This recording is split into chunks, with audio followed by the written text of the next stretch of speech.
যে রিপল আছে সেই রিপলের কন্টেস্ট থেকে আমি নিজেকে দূরে সরিয়ে নিলাম। তাই পুষ্পা বলেছিল ঝুঁকেগা নেহি, পুষ্পা আজকে বলছে আমি পগার পার। আবার প্রশ্ন হচ্ছে যদি ভয় পরিবেশই হবে তাহলে পুষ্পা সে তো ঝুঁকেগা নেই।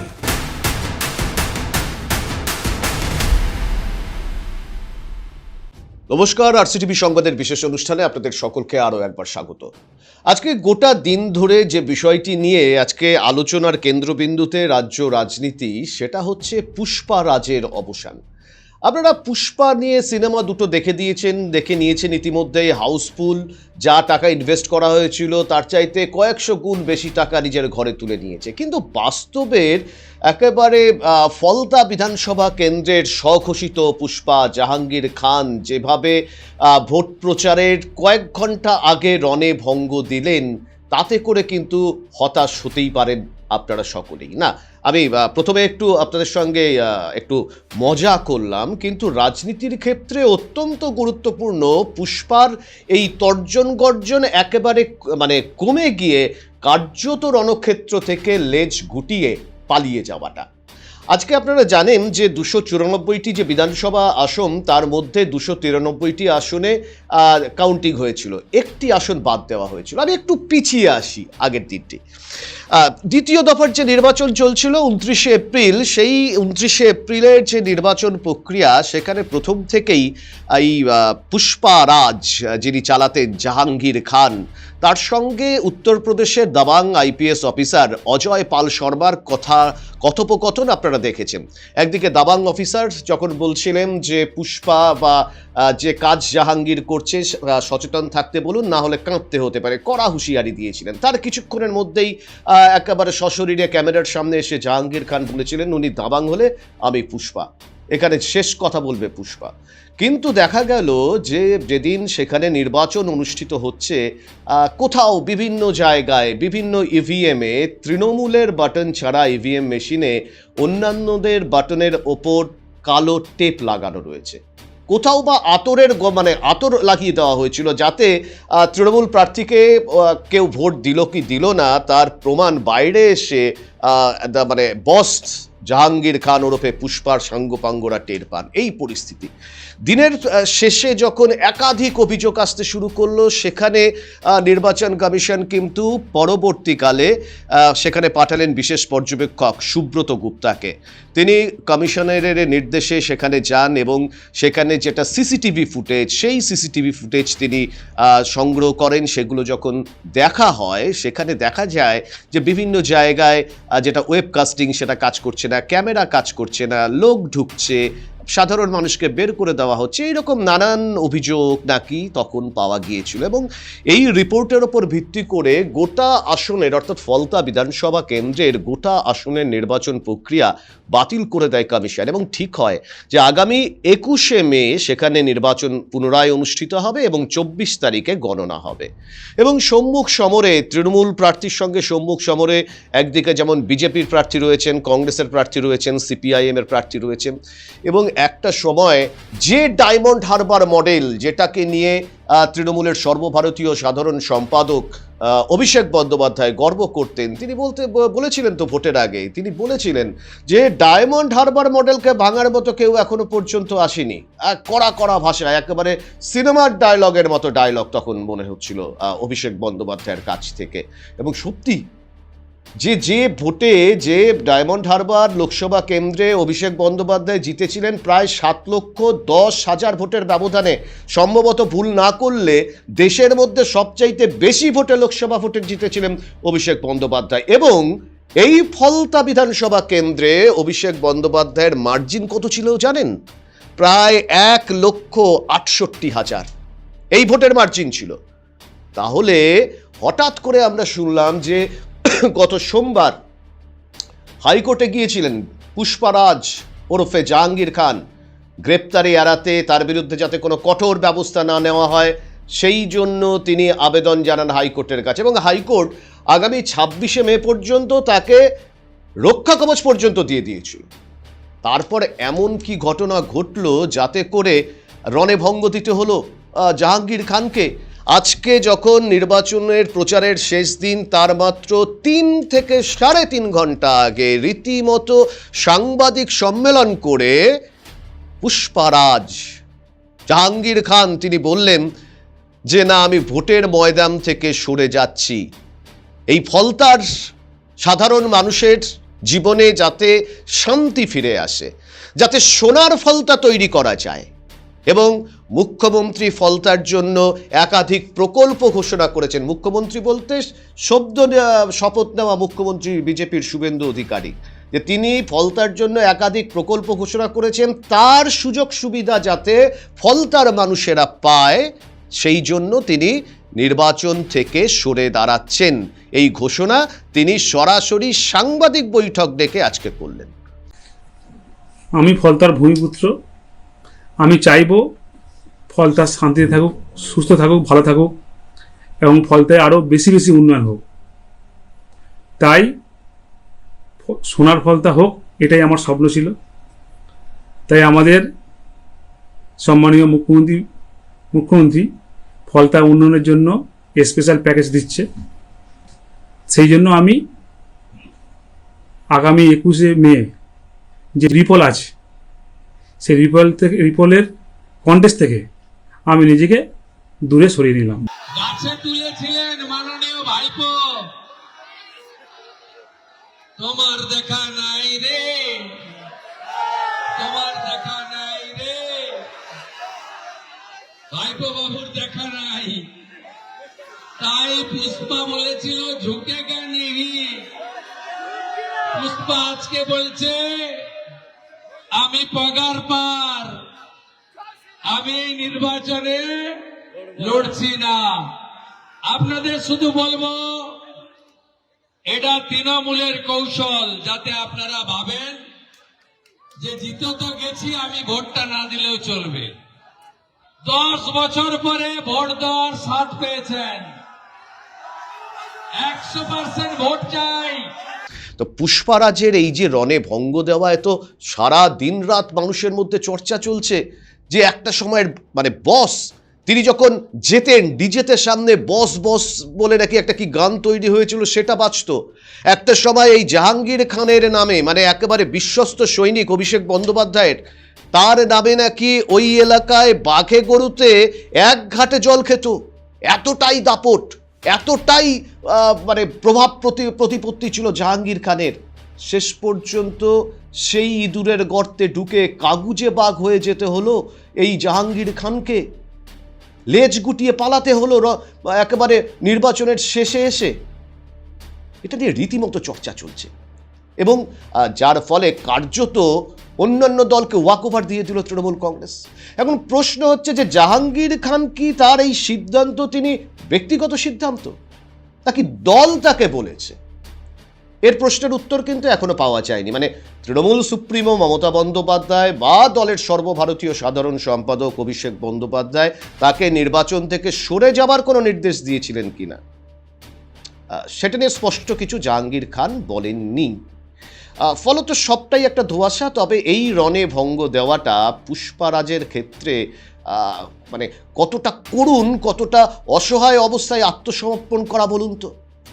সেখানকার সাধারণ মানুষের বক্তব্য আমরা শুনছিলাম আজকে।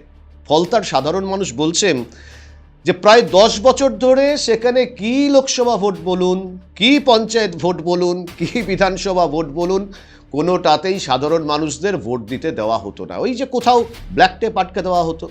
তারা বলছেন যে আমরা ভোট দিতে যেতাম, আমাদের বলতো আপনাদের ভোট হয়ে গেছে, বা আমরা ভোট কেন্দ্রে ঢুকলে আমাদের সামনে জাহাঙ্গীর খানের দাদা বা ভাইরা দাঁড়িয়ে থাকতেন, তারা সুইচ ইভিএমে বাটন টিপে দিতেন। এইভাবে দিনের পর দিন কার্যত বিরোধী শূন্য করে রাখার যে রাজনৈতিক খেলা, সেটা জাহাঙ্গীর খান এলাকায় চালাচ্ছিলেন। একসময় এই প্রভাব প্রতিপত্তিশালী একজন লিডার, মানে মাস লিডার বলা যায় কিনা আমি এই মুহূর্তে বলতে পারছি না, কারণ সেটা অনেক ক্ষেত্রে শ্লেষাত্মক হয়ে উঠতে পারে। তবে এই ধরনের একজন নেতা, মানে প্রায় 93টি সেখানে ধরুন পঞ্চায়েত, 4টি পুরসভা, এতদিন ধরে কার্যত বিরোধী শূন্য, এবং ডায়মন্ড হারবারের অভিষেক বন্দ্যোপাধ্যায়ের যে ডায়মন্ড হারবার মডেল, তার অন্যতম সফল আস্তানা হচ্ছে এই ফলতা বিধানসভা কেন্দ্র।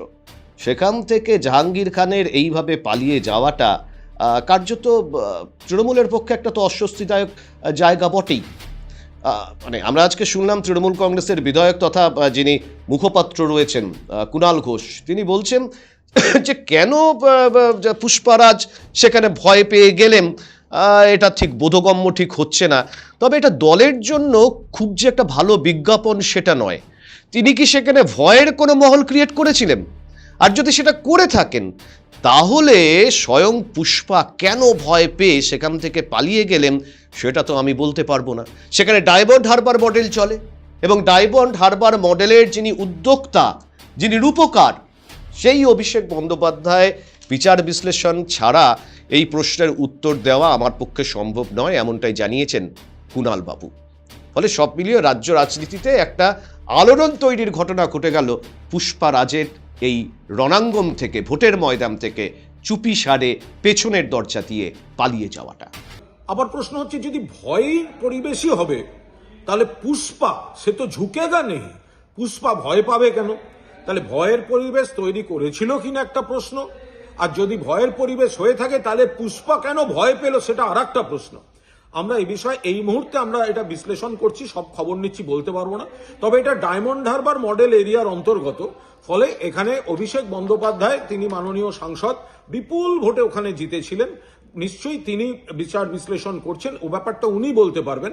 এই মুহূর্তে এর থেকে বেশি আমাদের পক্ষে বলা সম্ভব নয়। এবারে আসি দ্বিতীয় ঘটনায়। পুষ্পারাজ তো ল্যাজ গুটিয়ে পিছু টান দিলেন ভোটের ময়দান থেকে। আমি বলছি তার যে সুপ্রিম বস অর্থাৎ তৃণমূল কংগ্রেসের সর্বভারতীয় সাধারণ সম্পাদক, তিনি এখনো পর্যন্ত ঝোঁকেননি। কিন্তু অভিষেক বন্দ্যোপাধ্যায় কোথাও কি পুলিশের ভয় পাচ্ছেন? আপনারা সকলেই জানেন যে ইতিমধ্যেই রাজ্যের বিভিন্ন প্রান্তে সভা করতে গিয়ে কেন্দ্রের একাধিক মন্ত্রী থেকে শুরু করে বিভিন্ন জায়গায় তিনি যে বক্তব্যগুলো পেশ করেছিলেন, তার বিরুদ্ধে বিধাননগর সাইবার থানায় একাধিক ধারায় মামলা রুজু হয়েছে এবং বিএনএস অর্থাৎ ভারতীয় ন্যায় সংহিতার যে 4টি ধারা, আমি 4টি ধারা উল্লেখ করছি আপনাদের সামনে, 192 ধারা, 196 ধারা, 351/2 এবং 353/1/C, এই 4টি ধারায় মামলা রুজু হয়েছে। এবং দেখুন, এখন বিধাননগর পুলিশ কোন মুহূর্তে কি অ্যাকশন মুডে চলে আসে সেটা কিন্তু যথেষ্ট ভাবনার মধ্যে রেখেছেন অভিষেক বন্দ্যোপাধ্যায়, এবং তিনি গ্রেপ্তারি এড়াতে, রক্ষা কবচ পেতে এই সোমবার কলকাতা হাইকোর্টের মাননীয় বিচারক সৌগত ভট্টাচার্যের এজলাসে তিনি মামলা দায়ের করেছেন। সেই মামলার শুনানি পর্ব এখনো শুরু হয়নি। কিন্তু প্রশ্নটা হচ্ছে যে কোথাও কি ভয় পাচ্ছেন অভিষেক বন্দ্যোপাধ্যায় যে তাকে গ্রেপ্তার করা হতে পারে? তিনি বিভিন্ন জায়গায় দাঁড়িয়ে একাধিক যে অভিযোগ তার বিরুদ্ধে, যে একাধিক উস্কানিমূলক তিনি বক্তব্য রেখেছেন, যা একজন জনপ্রতিনিধি হিসাবে তার কাছ থেকে কাঙ্ক্ষিত নয়, বা জনপ্রতিনিধি হিসাবে এটা তার দায়িত্ব বা কর্তব্যের মধ্যেও পড়ে না, এর দায় তাকেই নিতে হবে। ফলে বিধাননগর সাইবার সেলে কিন্তু 4টি বিএনএস ধারায় তার বিরুদ্ধে মামলা হয়েছে। ফলে যখন তখন যে কোনো অ্যাকশন মুডে বিধাননগর পুলিশ কিন্তু যদি নেয়, সেটা যথেষ্ট চিন্তাভাবনার মধ্যে রেখেছে অভিষেক বন্দ্যোপাধ্যায়কে, এমনটাই রাজনৈতিক সূত্রের দাবি। এবং গ্রেপ্তারি এড়াতে এই মুহূর্তে তৃণমূল কংগ্রেসের সর্বভারতীয় সাধারণ সম্পাদককেও দৌড়তে হচ্ছে কোর্টের দরজায় সুরক্ষা কবচের জন্য, যেটা এই বিগত 15 বছর ধরে বিরোধী দলগুলোর ক্ষেত্রে আমরা দেখতাম। সেটা তৃণমূল কংগ্রেস বলুন, সেটা কংগ্রেস বলুন, সেটা বামপন্থী কর্মী সমর্থকদের বলুন, যাদের বিরুদ্ধে একাধিক ধারায় মিথ্যা মামলার অভিযোগ এনে বিশেষ করে নির্বাচনের আগে তাদেরকে ফাঁসিয়ে দেওয়ার একটা প্রবণতা এই সরকার করছিল বলে কিন্তু বিরোধী দলগুলির অভিযোগ। আমি বলছি যে একেবারে বিরোধী, সেটা বিজেপি হতে পারে, সেটা সিপিআইএম হতে পারে, সেটা কংগ্রেস হতে পারে, অর্থাৎ তৃণমূলের বিরোধী যে দলগুলো এই গত 15 বছর ধরে ছিল, তাদের বিরুদ্ধে একাধিক মিথ্যা মামলার অভিযোগ পুলিশ করেছিল। এবং এটা নিয়ে বিরোধীরা সেই সময় সরব ঠিকমতো হতে পারেনি, অনেক কাঠখড় পুড়িয়ে তাদেরকে জামিন নিতে হয়েছিল। আজকে দেখুন, এটা তার ঠিক একেবারে অপোজিট একটা রিয়াকশন। যা একটা সময় যাকে বলা হতো যে যিনি গোটা পুলিশ প্রশাসনকে কন্ট্রোল করেন, আজকে তাকেই অর্থাৎ সেই অভিষেক বন্দ্যোপাধ্যায়কেই গ্রেপ্তারি এড়াতে কোর্টের দ্বারস্থ হতে হচ্ছে। এদিকেও লক্ষ্য থাকবে আগামী দিনে সম্ভবত 21 বা 22 তারিখে শুনানি হতে পারে অভিষেক বন্দ্যোপাধ্যায়ের এই বিষয়টি নিয়ে। কোর্টের রায়ে আদৌ তিনি সুরক্ষা কবচ পান কি পান না সেদিকে কিন্তু সকলের নজর থাকবে।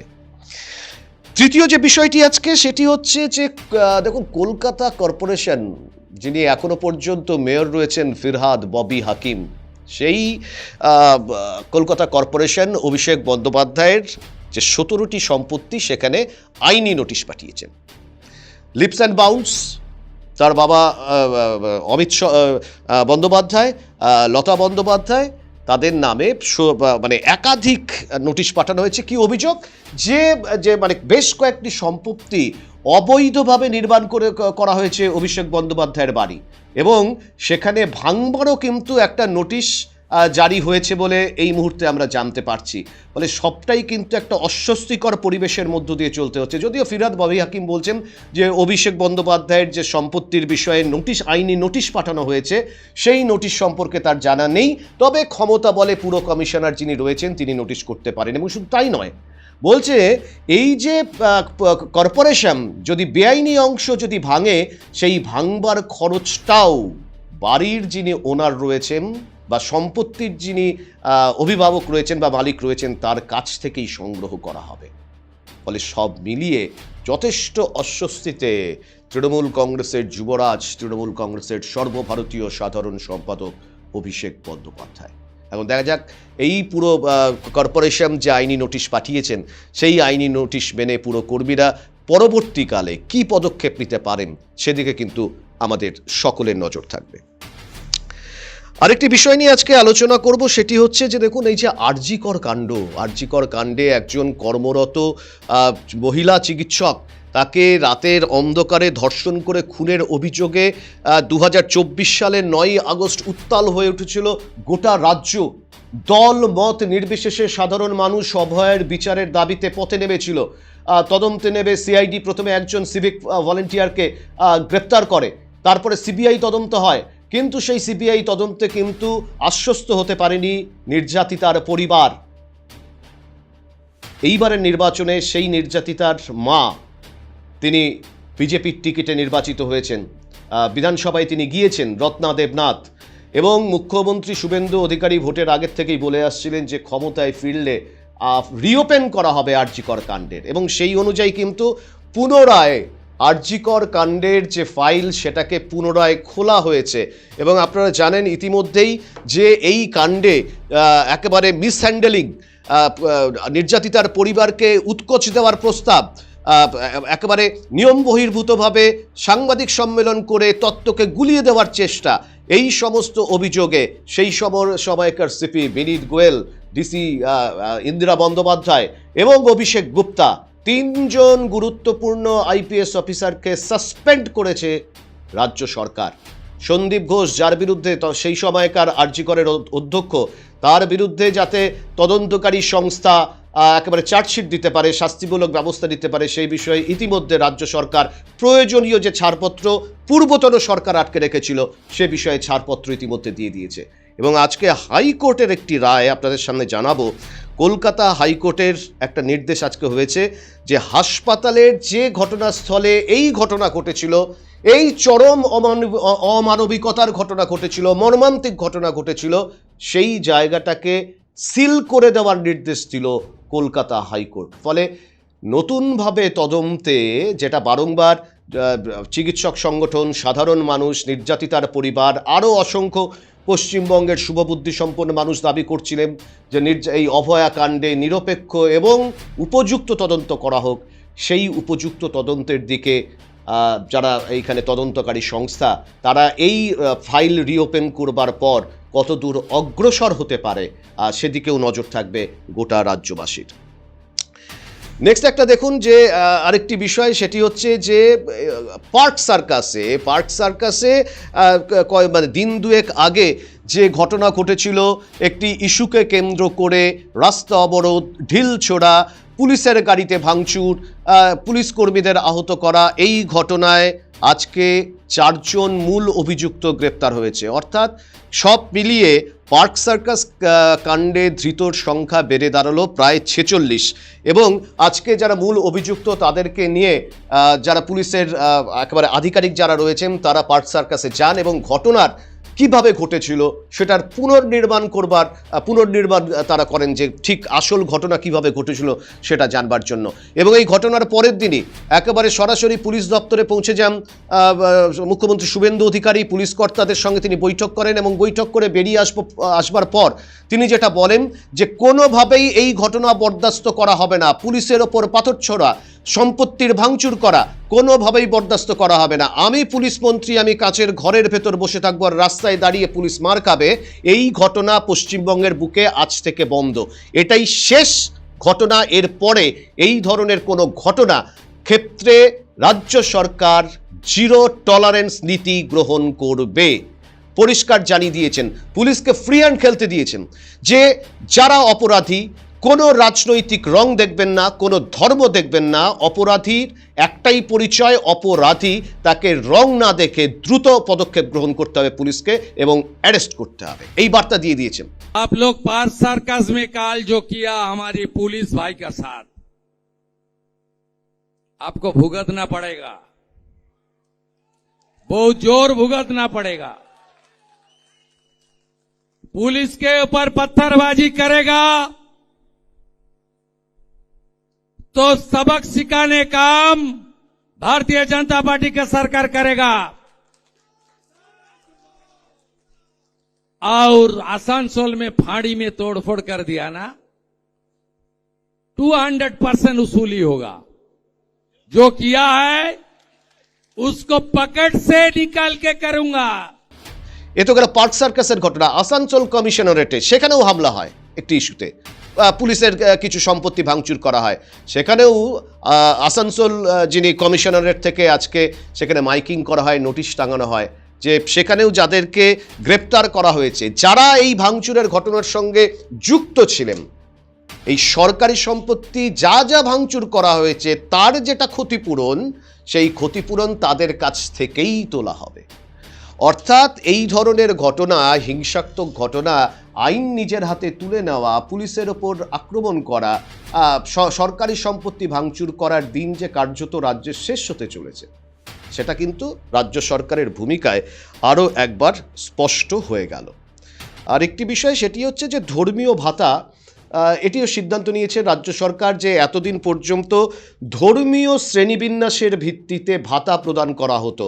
যারা ইমাম তাদের জন্য 3,000 টাকা, মোয়াজ্জেম এবং পুরোহিতদের জন্য প্রথম দিকে 1,500 টাকা করে দেওয়া হতো। যদিও ভোটের ঠিক মুহূর্তে মোয়াজ্জেম এবং পুরোহিতদের ভাতা বাড়িয়ে 2,000 টাকা করে পূর্বতন সরকার। কিন্তু এই সরকার আসার পর যেটা যেটা নির্দেশ যেটা বলা হচ্ছে যে ধর্মীয় শ্রেণীবিন্যাসের ভিত্তিতে আর কোনো ভাতা প্রদান করা হবে না। এর ফলে একদিকে সরকারের যেমন রাজস্ব বাড়বে, পাশাপাশি এই টাকা সার্বিকভাবে সবার উন্নয়নের জন্য রাজ্য সরকার কাজ করবে। এবং আমি বেশ কিছু বক্তব্য দেখলাম উভয়ের পক্ষেই, যে তারাও কিন্তু এই ধর্মীয় ভাতা যারা পাচ্ছিলেন তারাও বলছেন যে এই ধর্মীয় যে ভাতাটা পাওয়া যাচ্ছিল এই সামান্য টাকা দিয়ে তাদের আর্থসামাজিক মানোন্নয়নের কোনো কাজ সম্পূর্ণ করা যাচ্ছিল না। সার্বিক যদি উন্নয়ন ঘটে তাহলে সেই সম্প্রদায়ের মানুষেরা সঠিকভাবে জীবনযাপন করতে পারবে। এই বিষয়ে কিন্তু রাজ্য সরকারের প্রতি একটা প্রচ্ছন্ন সমর্থন জানিয়েছেন পুরোহিত এবং ইমাম মোয়াজ্জমদের একটা বড় অংশ। এটা তাদের সাথে কথা বলে যেটা জানা যাচ্ছে। আমি শেষ প্রসঙ্গে আসবো, আজকের যে টপিক নিয়ে এখানে আলোচনা সেটা হচ্ছে, দেখুন 5 দিনের ব্যবধানে আবারও পেট্রোল ডিজেলের দাম কিন্তু বেড়ে গেল গোটা দেশে, পশ্চিমবঙ্গেও তার এফেক্ট পড়ছে। পশ্চিম এশিয়ার যে যুদ্ধ পরিস্থিতি, সেই যুদ্ধ পরিস্থিতিতে ইতিমধ্যেই প্রধানমন্ত্রী নরেন্দ্র মোদী তেল সংরক্ষণের বার্তা দিয়েছিলেন, জ্বালানি যাতে সাশ্রয় করা যায়, কিভাবে করা যায় সেই বিষয়ে নির্দেশ দিয়েছিলেন। এবং রাজ্য সরকারও কিন্তু কিভাবে এই জ্বালানি সাশ্রয় করা যায় তার একটা তালিকা প্রকাশ করেছেন। এবং সেই নিয়ম মেনে অনেক সাংসদ বা বিধায়ক তারাও কিন্তু গাড়ির সংখ্যা কমিয়ে দিয়েছেন, তাদের কনভয়ে গাড়ির সংখ্যা কমিয়ে দিয়েছেন। কেউ মেট্রো করে বিধানসভায় যাচ্ছেন, কেউ আবার সরকারি গাড়ি না নিয়ে সাইকেল চেপে তিনি জনসংযোগের কাজ চালাচ্ছেন। তবে এই যে তেলের দাম যেভাবে বাড়ছে তাতে করে আগামী দিনে সাধারণ মানুষ তাদের যে সংকটে পড়তে হবে, মূল্যবৃদ্ধির একটা আশঙ্কা করতে হতে পারে, তৈরি হচ্ছে আগামী দিনে, এর মোকাবিলা কেন্দ্রের সরকার কিভাবে করবে, কেন্দ্রীয় সরকার কোন নীতি প্রণয়ন করে সাধারণ মানুষের কাছে স্বস্তি দিতে পারবে, সেই বিষয়ে কিন্তু ভাবতে হবে। না হলে আগামী দিনে সাধারণ মানুষের দৈনন্দিন যে জীবনযাপন, সেই ধারাটা কিন্তু করাটা খুব কঠিন হয়ে উঠবে।